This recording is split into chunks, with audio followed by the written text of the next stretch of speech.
Les poésies d'Isabelle, une émission d'Isabelle Bonneux, piano Geneviève Bonneux-Courtade, mise en onde Emmanuel Favreau.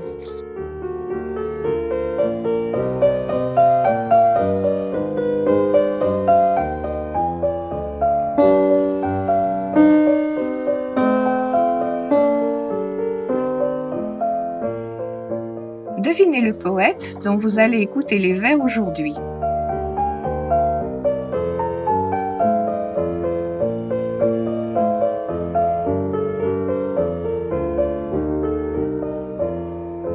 C'est un poète, certes, mais aussi un dramaturge, un romancier, un homme politique.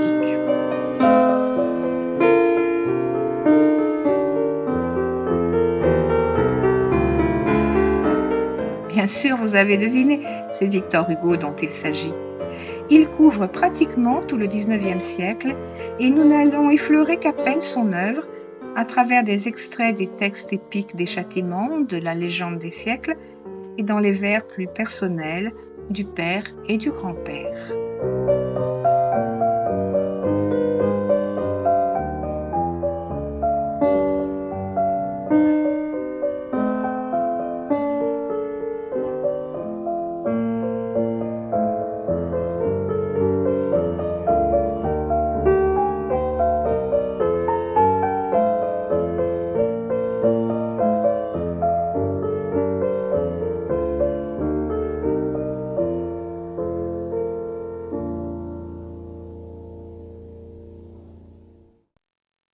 Tiré des Contemplations.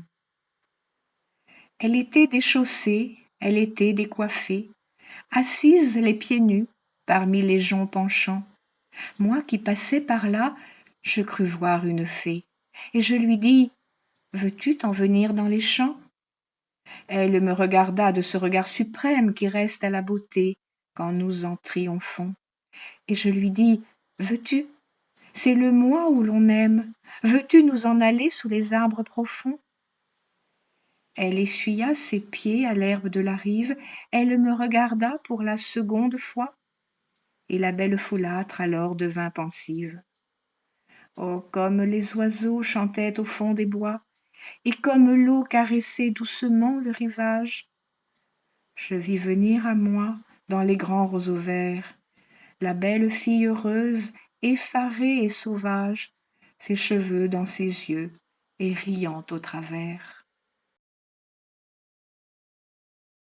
Des châtiments. Sonnez, sonnez toujours, clairons de la pensée.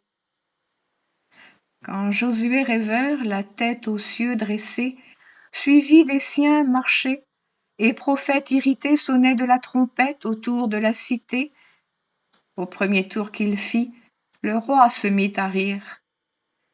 Au second tour, riant toujours, il lui fit dire « Crois-tu donc renverser ma ville avec du vent ?» À la troisième fois, l'arche allait en avant, puis les trompettes, puis toute l'armée en marche. Et les petits enfants venaient cracher sur l'arche, et soufflant dans leurs trompes, imitaient le clairon. Au quatrième tour, bravant les fils d'Aaron, entre les vieux créneaux tout brunis par la rouille, les femmes s'asseyaient en filant leurs quenouilles, et se moquaient, jetant des pierres aux Hébreux. À la cinquième fois, sur ces murs ténébreux, aveugles et boiteux vinrent, et leur huée raillait le noir clairon, sonnant sous les nuées.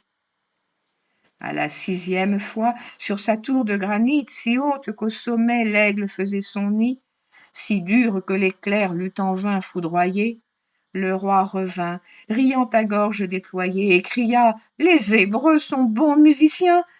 Autour du roi, joyeux, riaient tous les anciens qui le soir sont assis au temple et délibèrent. À la septième fois, les murailles tombèrent.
De la légende des siècles.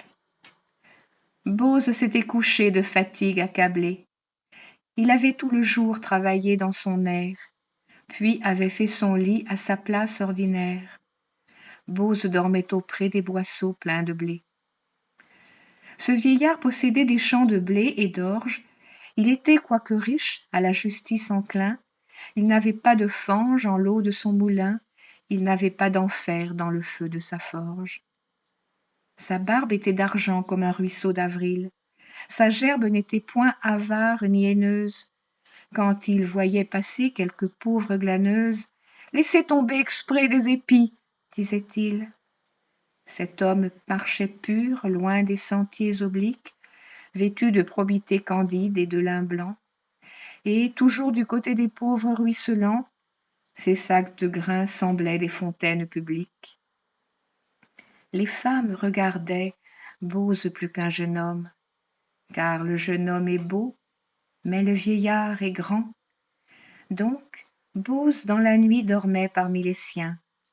Près des meules qu'on eût prises pour des décombres, les moissonneurs couchés faisaient des groupes sombres, et ceci se passait dans des temps très anciens. Comme dormait Jacob, comme dormait Judith, Bose les yeux fermés gisait sous la feuillée. Or la porte du ciel s'étant entrebâillée au-dessus de sa tête, un songe en descendit, et ce songe était tel que Bose vit un chêne qui sortit de son ventre, allait jusqu'au ciel bleu. Une race y montait comme une longue chaîne, un roi chantait en bas, en haut mourait un dieu. Et Bose murmurait avec la voix de l'âme, « Comment se pourrait-il que de moi ceci vint? Le chiffre de mes ans a passé 80, et je n'ai pas de fils, et je n'ai plus de femme. » Ainsi parlait Bose dans le rêve et l'extase, tournant vers Dieu ses yeux par le sommeil noyé.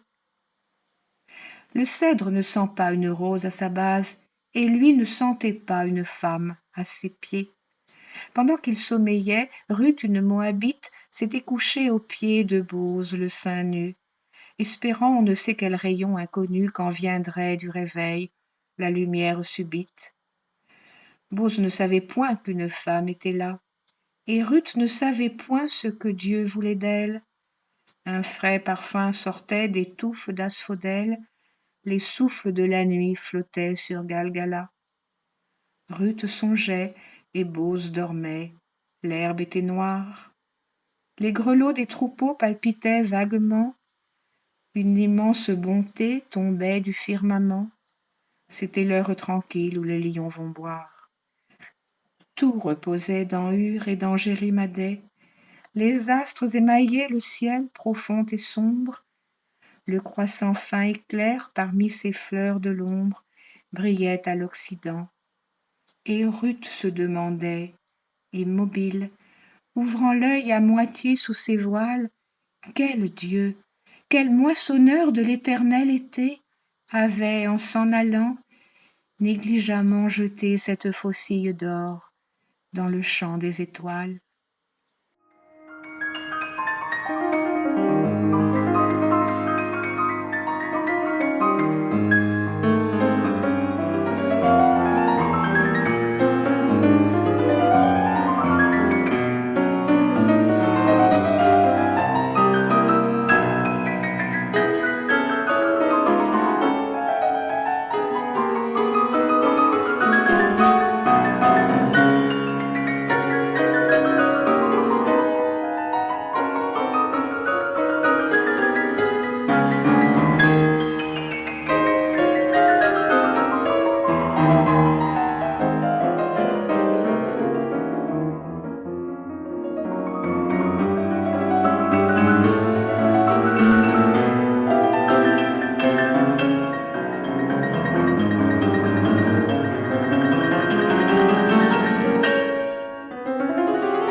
Tiré des Contemplations. Elle avait pris ce pli dans son âge enfantin de venir dans ma chambre, un peu chaque matin. Je l'attendais ainsi qu'un rayon qu'on espère. Elle entrait et disait « Bonjour mon petit père ». Prenait ma plume, ouvrait mes livres, s'asseyait sur mon lit, dérangeait mes papiers et riait. Puis soudain s'en allait comme un oiseau qui passe.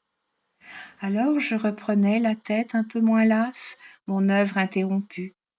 Et tout en écrivant, parmi mes manuscrits je rencontrais souvent quelque arabesque folle et qu'elle avait tracée, et maintes pages blanches entre ses mains froissées, où je ne sais comment venaient mes plus doux vers. Elle aimait Dieu, les fleurs, les astres, les prévers, et c'était un esprit avant d'être une femme. Son regard reflétait la clarté de son âme. Elle me consultait sur tout, à tout moment. Oh, que de soirs d'hiver adieux et charmants passés à raisonner, langue, histoire et grammaire, mes 4 enfants groupés sur mes genoux, leur mère tout près, quelques amis causant au coin du feu. J'appelais cette vie être content de peu, et dire qu'elle est morte. Hélas, que Dieu m'assiste, je n'étais jamais gaie quand je la sentais triste. J'étais morne au milieu du bal le plus joyeux, si j'avais en partant vu quelque ombre en ses yeux. Des contemplations. Demain, dès l'aube, à l'heure où blanchit la campagne, je partirai. Vois-tu, je sais que tu m'attends. J'irai par la forêt, j'irai par la montagne. Je ne puis demeurer loin de toi plus longtemps. Je marcherai, les yeux fixés sur mes pensées, sans rien voir au dehors, sans entendre aucun bruit. Seul, inconnu, le dos courbé, les mains croisées, triste et le jour pour moi sera comme la nuit. Je ne regarderai ni l'or du soir qui tombe, ni les voiles au loin descendant vers Harfleur, et quand j'arriverai, je mettrai sur ta tombe un bouquet de houes verts et de bruyères en fleurs. Tiré de l'art d'être grand-père. Jeanne songeait, sur l'herbe assise, grave et rose, je m'approchai. Dis-moi si tu veux quelque chose, Jeanne, car j'obéis à ces charmants amours. Je les guette, et je cherche à comprendre toujours tout ce qui peut passer par ces divines têtes. Jeanne m'a répondu, je voudrais voir des bêtes. Alors je lui montrai dans l'herbe une fourmi. Vois. Mais Jeanne ne fut contente qu'à demi. Non, les bêtes c'est gros, me dit-elle. Leur rêve c'est le grand. L'océan les attire à sa grève, les berçant de son chant rauque et les captivant par l'ombre et par la fuite effrayante du vent. Ils aiment l'épouvante, il leur faut le prodige. Je n'ai pas d'éléphant sous la main, répondis-je. Veux-tu quelque autre chose? Oh Jeanne, on te le doit. Parle. Alors, Jeanne au ciel leva son petit doigt. Ça, dit-elle. C'était l'heure où le soir commence. Je vis à l'horizon surgir la lune immense.